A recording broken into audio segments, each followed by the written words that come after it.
3, 2, 1, go!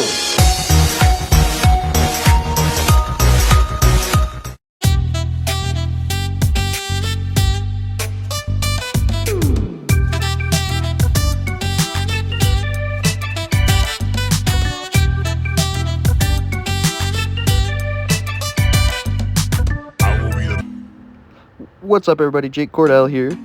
This is the 1 mile out range test in a dense urban area, so there's tons of interference around here, and we're calling it the real world test.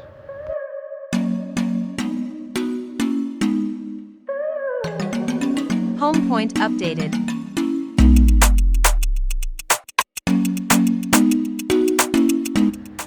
There's me, and we're using the RCN1. Today we're flying the DJI Mini 2 SE.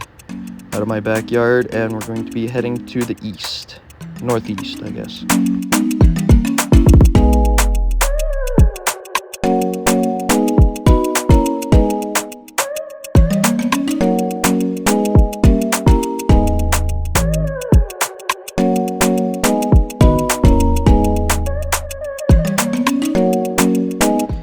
So I'm just going to keep flip-flopping between the onboard camera, like recording through the SD card, and you see my phone screen come up here too, so that you can see some of the mileage, how far out we're actually at, what our battery percentage is. And I'll just be popping in and out and talking to you guys once we get to the interference spots.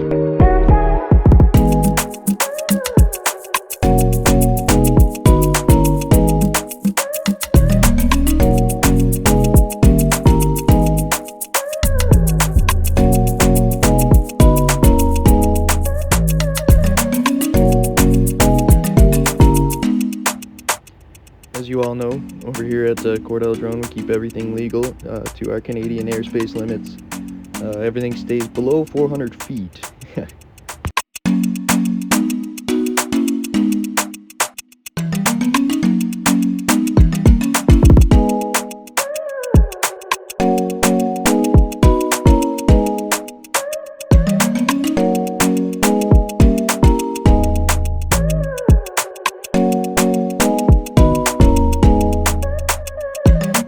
As you can see, where we're flying at here in Windsor, Ontario is a bit of an interesting spot. Detroit's only a couple of kilometers across the water there, the Detroit River. So there's actually a lot of places here in Canada on this side of the river where the airspace is heavily restricted, but it's for the Detroit airport because it's such a large international airport.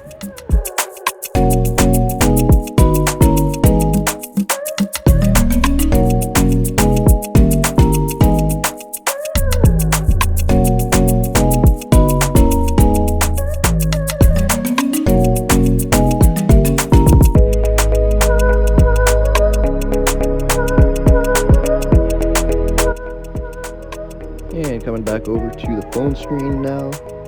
So we're coming up on our first patch here of where we get some heavy interference, and we actually, you'll see, we lose signal completely with the drone, and it goes into its forced return to home mode for a couple of seconds.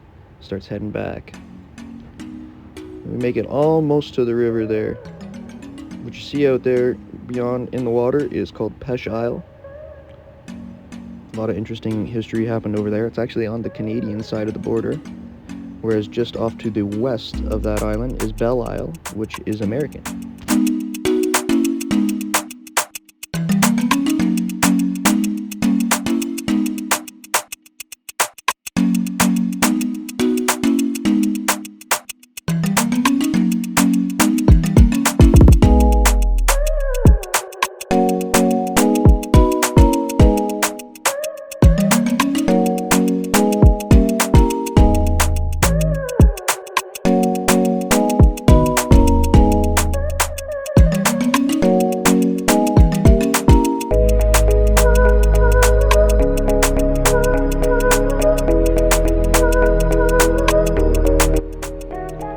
Here we are coming right to the maximum range we get out to is, looks like 6,100, 62, probably 6,500 feet. 62,500. So this is where I start losing my screen on my phone completely. You see the drone stall there. I'm getting a little bit of connection drop. So the drone's kind of just chilling there. It's gonna start to turn itself around. It's still not in, oh no, it has flipped itself into return to home. So here we go, we're coming back. Looks like I was able to cancel the return home right away. The beeping is annoying as absolute hell. And we're just gonna start heading back towards the house. You can see we still got a weak signal. We're down to 2 bars. And we are significantly high up, so you can definitely tell the difference. Here we go with more breakup and signal loss. You can definitely tell the difference when you're flying in the county versus flying in the city. And I find it even if you're off the ground. So if you're not on level ground, so up a little bit on a parking garage or something, I can go the full 10 kilometers with this drone. It was actually pretty windy on this day too, so you see we're having a hard time getting up to the full 20 mile an hour. And that attitude meter on the side there is showing she's really working to get anywhere today. So it is running the stock battery. I do have a battery mod set up for it. If you check other videos on my channel, we might be doing a tutorial on how to do the mod. It's pretty simple. So make sure to keep up to date with us so you can see when that comes out. My favorite battery mod actually is they have these vape pens, disposable vape pens called Breezes, and they all have little rechargeable lithium ion or lithium polymer packs in them. So if you take 2 of those, stick them together, and then you follow like the Zolly videos, the Zolly mods to mod the batteries. I find you're getting upwards of 35 minutes real world airtime with the drone, and it takes no more than an afternoon to do the mod.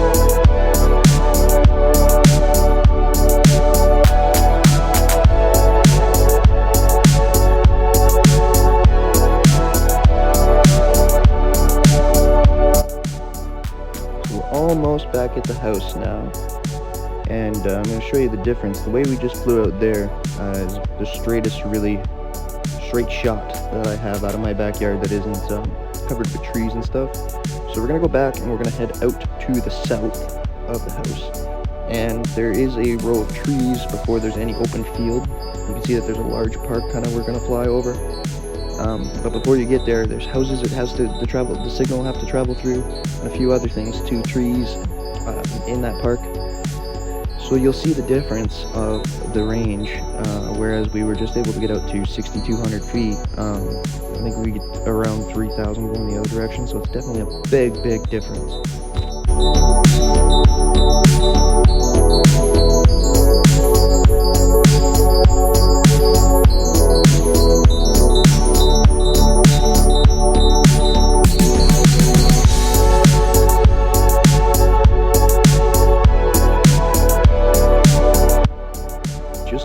As we come over at my house here, you'll see the aircraft airspace warning show up.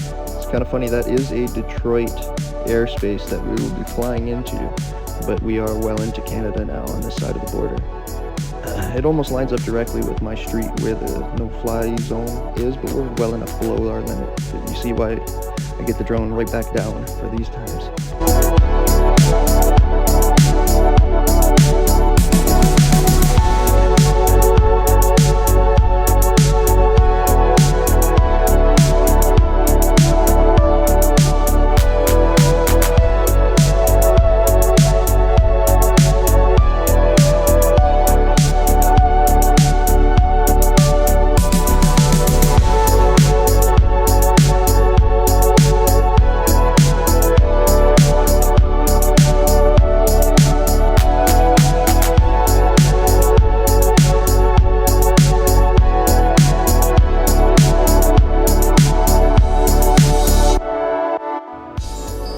Over a local hall here. It's called the Serbian Center. Off to the left you're seeing it's our Walmart Supercenter, big ass Walmart, and we're flying up to Home Depot.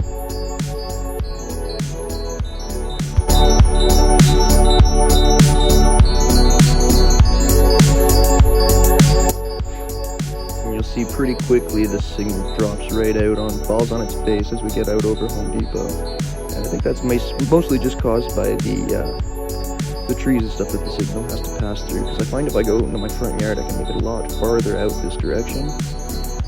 But even the row of trees in my backyard seems to make a very big difference. So that's the Walmart again. And there's the Serbian Center. It's like a dance hall. I went there for my prom. And we're gonna start making our way back again. And we got a little bit of an interesting signal test here at the end.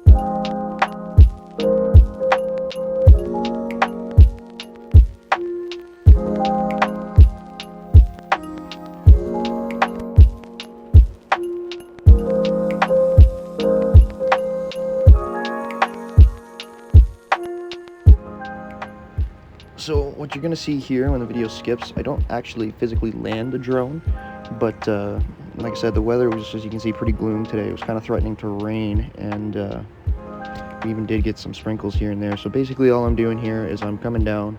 You'll see me in the backyard. I checked the drone out.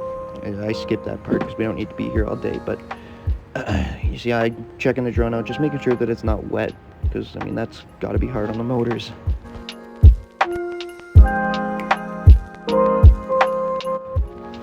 Get a little ahead of myself here with the wind, almost take it out with the tree, then come down, almost take it out with the power line. Gotta be pretty careful flying into my backyard. It's definitely a tight space. So here's where I'm just checking the drone out, and then we're going back up. I didn't actually land, so we're still on the same battery. I believe we're down to like 30% now.